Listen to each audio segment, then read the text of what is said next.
10 দিব একদম। বেশি জোস মুভিটা, বেশি জোস হয়েছে। এটা মিনিমাম 8 পাবে, বাট সবকিছু মিলাই 7.5 ডিজার্ভ করে। খুবই ভালো লেগেছে। আমার সাকিব খানের লুকগুলো অনেক সেরা ছিল, অ্যান্ড সিয়াম আহমেদেরটা অসাধারণ। 10 দিব একদম। বেশি জোস মুভিটা, বেশি জোস হয়েছে।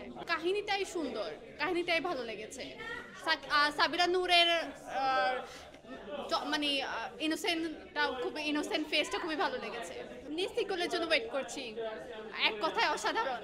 শাকিব খানের মুভি এখন অনেক বেশি মানে অ্যাডভান্স হয়েছে, মোটামুটি ওর এটা ভালো লাগছে, অভিনয় ক্যাটাগরিটা অনেক ভালো হয়েছে, অভিনয় সে অনেক দক্ষ হয়েছে, এটাই হচ্ছে সবচেয়ে। আমার সাথে আমার হাজব্যান্ড আসছে, আমার দেবর আসছে, দেবরের বউ আসছে, বরবারটা মনে হয় বেটার হচ্ছে। বাংলা সিনেমাতে এরকম ক্যামিও, তারপরে ক্রস ওভার, এগুলো আমরা আগে দেখতাম না, এখন নতুন করে দেখতেছি, এগুলো অনেক ভালো লাগতেছে। ওকে, সিনেমাটিক ইউনিভার্স এটা খুবই ভালো।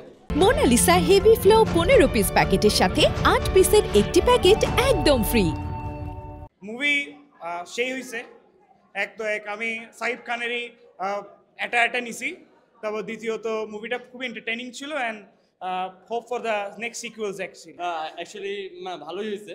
অ্যাকচুয়ালি লাস্টের দিকে টুইস্টটা খুবই মানে আমরা এক্সপেক্টই করি নাই। এক্সপেক্টই করি নাই। So hope for the best of তাণ্ডব 2। অসাধারণ ভালো মুভি ছিল। বাংলা ইউনিভার্সে, বাংলা সিনেমার্সে যেরকম একটা ইউনিভার্স ক্রিয়েট করা যাবে সেটা আসলে আমরা ইমাজিন করি না। আগে চিন্তা করতাম যখন আমরা বিক্রম মুভিগুলো দেখতাম, লোকিভার্সের, ওইরকম মনে হয় যে ইউনিভার্সে বাংলা মুভিতে ক্রিয়েট করা হবে, এটাই একটা অ্যাচিভমেন্ট আর কি মনে হয় বাংলার মুভি প্রেম লাভারদের জন্য। প্লট একটু মাঝখানে উইক ছিল হালকা, বাট সব কিছু মিলাই 7.5 ডিজার্ভ করে। ব্যাকগ্রাউন্ড মিউজিক অনেক ভালো ছিল, তার উপর সিনেমাটোগ্রাফি অনেক ভালো ছিল, আর কিছু উইক প্লট ছিল, ওটা বাদ দিলে মোটামুটি ভালোই। ভালোই তো লাগছে, খুব ভালো লাগছে ছবিটা। না, এটা একদম ননস্টপ, এটা একটা কাহিনীটা খুব ফ্লুইড, সবসময় এটা কোনো রকম বোরিং লাগে না, এটাই ভালো লাগছে। হ্যাঁ, বুঝলাম না।